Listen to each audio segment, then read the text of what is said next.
Hello and welcome to Sports Fan Entertainment as we have some Tennessee Titans headlines, most notably to me, although some people would prefer story number 2, which we will get to, is that Titans safety Kevin Byard has signed a restructuring of his contract, which effectively means he will be taking a pay cut for his base salary in 2023. He is going from being a base salary of about 13.6 million to now 11 million, but he can still make up that money if he hits some incentives, and those incentives haven't come out yet. In fact, let me check Twitter.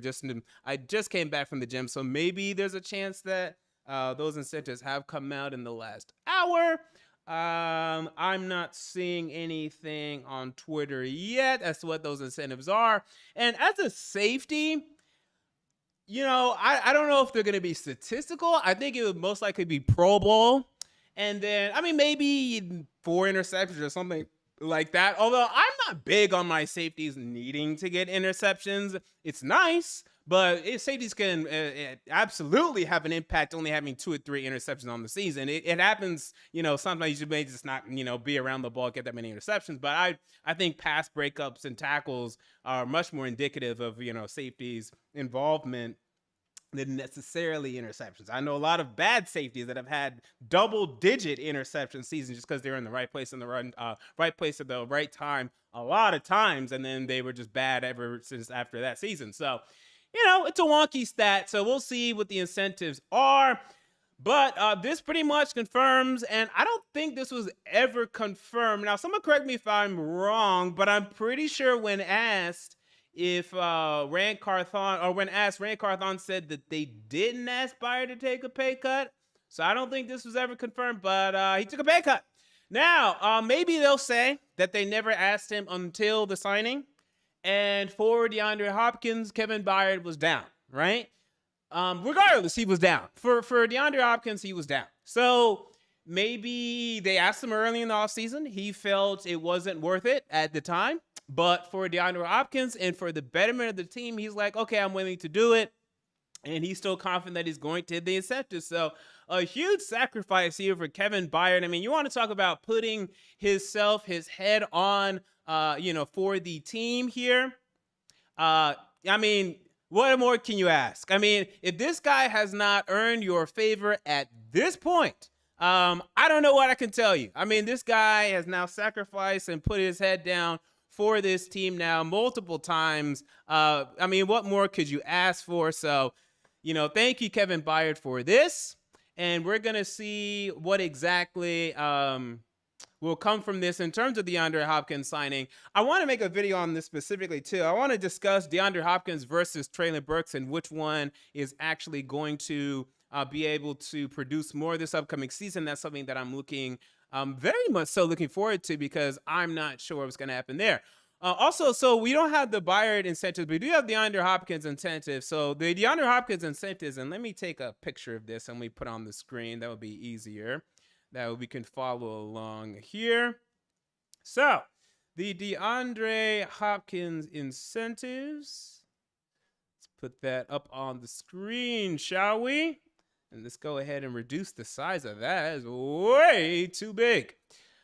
All right, so for catches, we're looking at 250,000 for 65, 500,000 for 75, 750,000 for 85, $1 million for 95. Now, woo! If you had to ask me today, I don't even know if he's gonna get 65. I assume. But I'm not sure about that because I could see him getting 60 catches, 800 yards.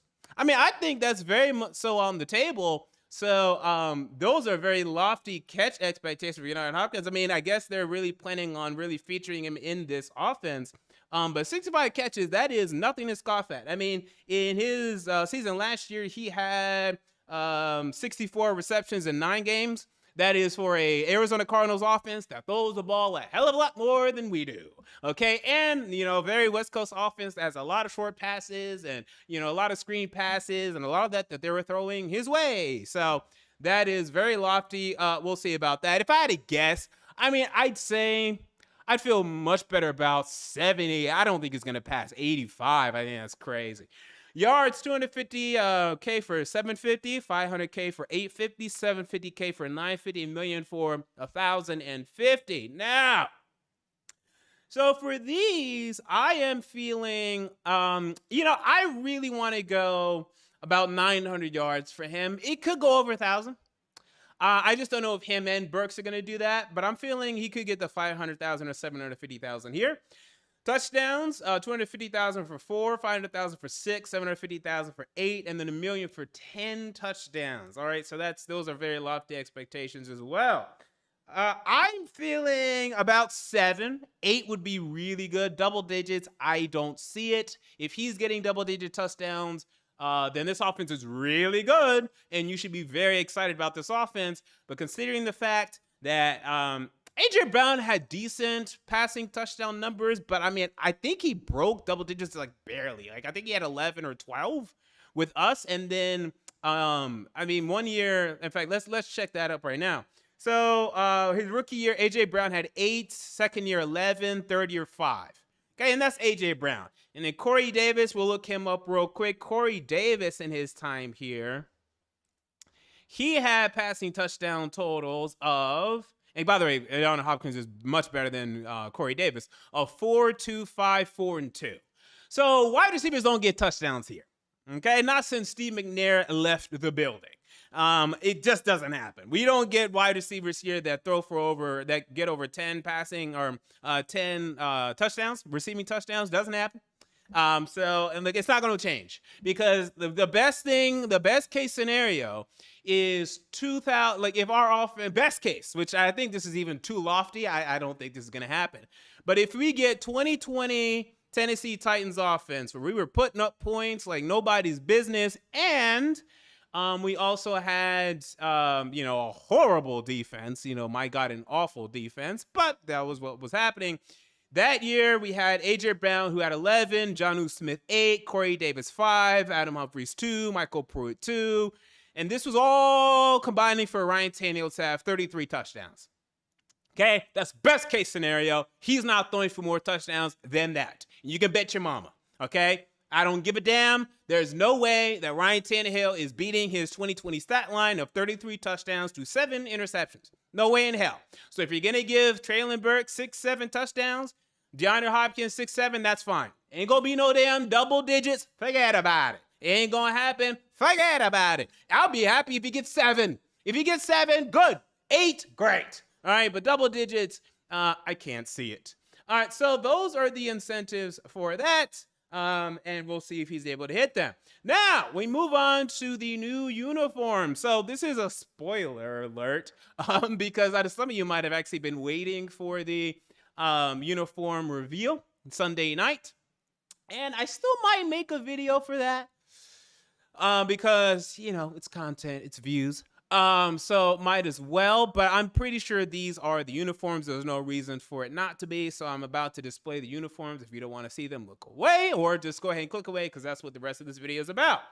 All right, so here are the new uniforms. They basically just look like Oiler uniforms. So for those of you, some people started to anticipate because there was a promotional video that the Titans put out that, had, black oil dripping onto the jersey, kind of indicating that maybe we have black jerseys coming. Some people extrapolated and, started to figure that. It's not the case. It's going to be blue jerseys, light blue jerseys like you see here. So I like them. Do I love them? No. I was never an Oiler fan anyway. So I became a fan of the team when they moved. Well, that was when they moved to Tennessee, but when I moved to Tennessee, which was 1999. So I don't really care, to be honest with you. It's just another jersey to have if you like having, another Oilers jersey. They look fine. They look good. I don't love them, but they look good. They're about, what you should have expected. Some people got a little crazy with their expectations. Some of the fan designs out there were interesting, but they look good. So, I'm sure they're going to have a review. I don't know if they're going to have whites as well. I believe so. and that they're not just gonna have home throwbacks. It could be just home throwbacks. We'll see whenever, because they're gonna have a promotional video. They're gonna have some of their players wearing the jerseys and whatnot. So that's gonna come out Sunday night. And again, I might be here to discuss that. If so, I will be here to discuss that. So we will look out for that. But as of right now, I like them. I think they look good. And I'm very much so looking forward to this season and looking forward to seeing the team in them. All right. So with that said, that's going to do it for me. Quick video here, just updating you guys on Kevin Byard's restructuring his contract, taking a pay cut, and the leaked uniforms. What are your thoughts on Kevin Byard and the leaked uniforms? Comment down below. I want to know. If you enjoyed the video, make sure to like, comment, and most importantly, to subscribe. And until next time, this has been MJ of Sports Fan Entertainment, and I'm out. See you all later.